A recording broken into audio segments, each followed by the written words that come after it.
আসসালামু আলাইকুম সুপ্রিয় শিক্ষার্থী। আমি আজকে তোমাদের সামনে এসেছি অষ্টম শ্রেণীর পাটিগণিত নিয়ে।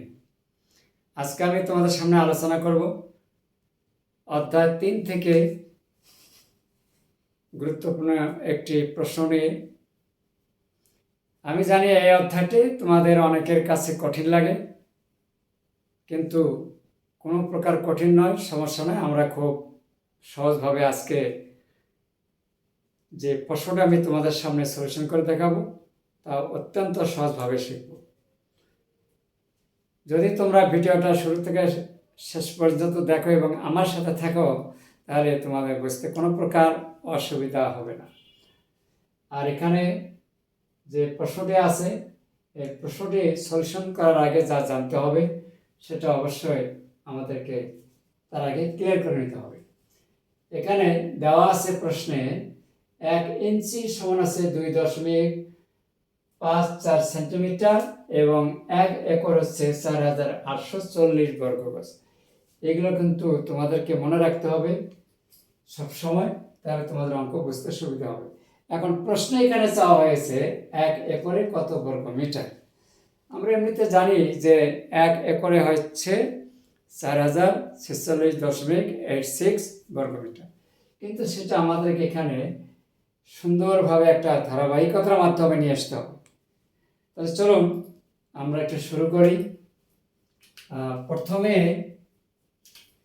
লিখে নিলাম সমাধান।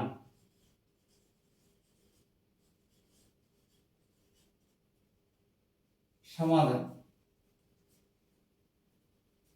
1 ইঞ্চি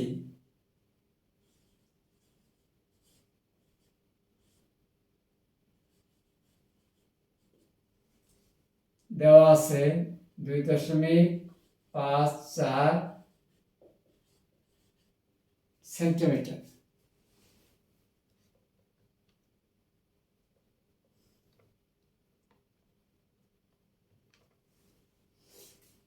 অতএব 36 ইঞ্চি বা 1 গজ। যেহেতু আমরা জানি 1 গজ সমান কত, 3 ফুট। ঠিক আছে, 36 ইঞ্চি।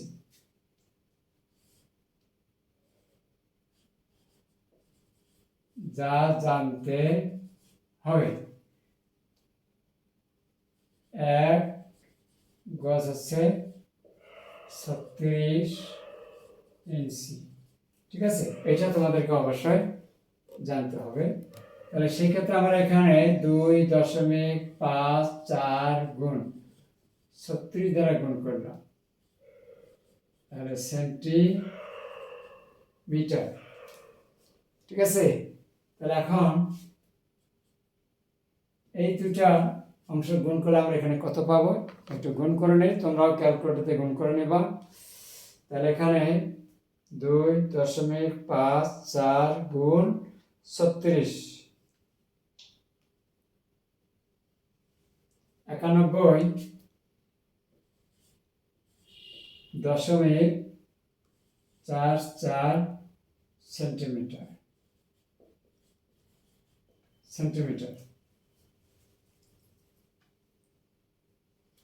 এখন এটাকে যদি আমরা মিটারে পরিণত করি তাহলে 100 দিয়ে ভাগ দিতে হবে। যেহেতু 1 মিটার সমান 100 সেন্টিমিটার, এটা এখন জানতে হবে।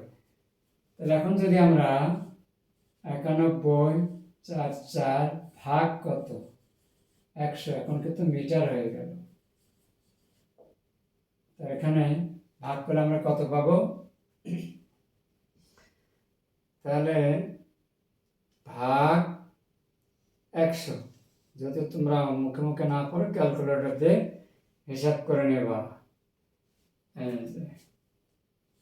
0.9144 মিটার। ঠিক আছে, তাহলে এখন অতএব যেহেতু এখানে 1 গজ আছে, এক গজ গুণ এক গজ। তাহলে এক গজের মান কিন্তু এটা, তাহলে এখানে আমরা লিখতে পারি 0.914 মিটার গুণ, আবার যেখানে এক গজ আছে গুণ অবস্থায় এখানে মানটা দুইবার লিখলাম 0.9144 মিটার। তাহলে এখন মিটার মিটার গুণ করে কি হবে, বর্গ মিটার গুণ 0.9144, ফলাফল হচ্ছে 0.8361 তাহলে এখানে মিটার মিটার গুণ করলে কি হবে, বর্গ মিটার, বর্গ মিটার। তাহলে এখন মিটার মিটার গুণ করে আমরা ক্যালকুলেটরতে হিসাব করে নিলাম বর্গ মিটার। এখন আমরা জানি যে 4840 বর্গ গজ সমান কিন্তু 1 একক। রাতে 4840 এটা 1 বর্গ গজ। তাহলে এখানে হবে এত বর্গ গজ সমান সমান এটা, তাহলে এখানে গুণ করব, তাহলে কত হবে 0.8361 36 গুণ 48 40, তাহলে হবে বর্গ মিটার। তাহলে এখন এটার সাথে আবার গুণ করতে হবে 48 40,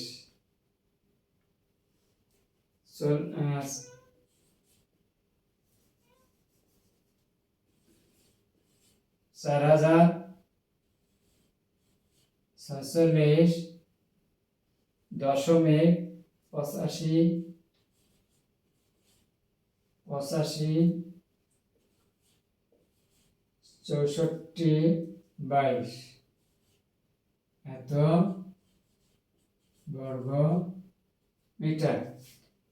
ফলাফল এখানে আসবে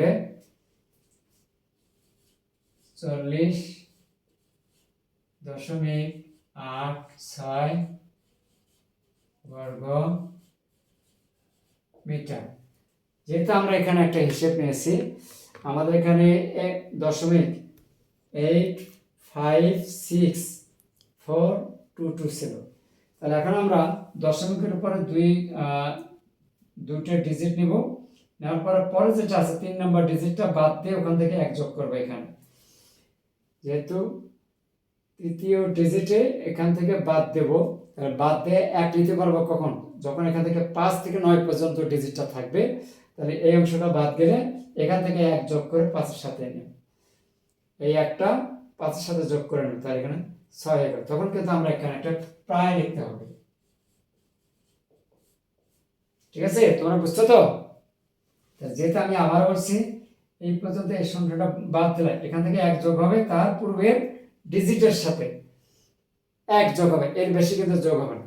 যখন এটা বাদ দেব তখন কিন্তু এখানে একটা প্রায় লিখতে হবে। অতএব তাহলে এখানে এটা মানে হলো 1 একর সমান সমান এত বর্গ মিটার। তাহলে 1 একর, যেহেতু আমাদের প্রশ্ন এখানে বলা আছে যে 1 একর কত বর্গ মিটার, আমরা কিন্তু এখানে পেয়ে গেলাম 1 একর সমান হচ্ছে 4046.86 বর্গ মিটার প্রায়। তাহলে আশা করি তোমরা অবশ্যই বুঝতে পারছো। এই ধরনের ক্ষেত্রফলের পরিমাপের যে অঙ্কগুলো আমরা করব, এগুলোতে কিছু কিছু বিষয় আছে তোমাদেরকে অবশ্যই জানতে হবে। যেমন এখানে 1 গজ কত 36 ইঞ্চি, বা 1 মিটার সমান কত 100 সেন্টিমিটার। তাহলে সেই ক্ষেত্রে আমাদের এখানে 1 একরের সমান যে 4046.86 বর্গমিটার, এটাও কিন্তু একটা অংশ তোমাদেরকে জানতে হবে। তারপর এখানে 1 ইঞ্চি সমান কত, 2.54 সেন্টিমিটার, এটা তোমাদেরকে জানতে হবে। বা 36 ইঞ্চি যে কথা, 1 গজ একই কথা, অর্থাৎ 1 গজের সমান কিন্তু আবার 3 ফুট। হ্যাঁ, 1 গজ 3 ফুট সমান সমান 36 ইঞ্চি মানে কিন্তু 3 ফুট।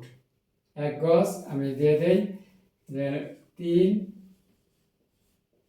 ফুট সমান সমান 36 ইঞ্চি, ঠিক আছে। আর এখানে আছে 1 ফুট সমান সমান আছে 12 ইঞ্চি, এইগুলো জানতে হবে। তো জানলে তাহলে এই যে 3 অধ্যায় আছে, এই 3 অধ্যায়ের অঙ্কগুলো তোমাদের বুঝতে কোনো প্রকার অসুবিধা বা কষ্ট হবে না। শুধু একটু তোমরা সূত্রগুলো জানার জন্য চেষ্টা করবে, এইভাবে তোমরা নিজেরাই অঙ্ক করতে পারবে। এই একটা অঙ্ক যদি তোমরা আজকে বুঝতে পারো, পরবর্তী এই ধরনের যে অঙ্কগুলো তোমাদের সামনে আসবে তোমরা খুব সহজে এবং অনায়াসে করতে পারবে। পরিশেষে বলবো, আজকের এই ছোট্ট ভিডিও ক্লাসটি তোমাদের কাছে কেমন লেগেছে তা অবশ্যই কমেন্টসের মাধ্যমে জানিয়ে দেবে। আর বন্ধুদেরকে জানানোর জন্য অবশ্যই শেয়ার করে দেবে। আর পরবর্তীতে যদি তোমরা গণিতের এমন নতুন নতুন ক্লাস যদি পেতে চাও, তাহলে অবশ্যই আমার এই পেজটাকে ফলো করে আমাদের সাথে থাকুন। ধন্যবাদ সবাইকে, আজকে এই পর্যন্ত। আল্লাহ হাফেজ।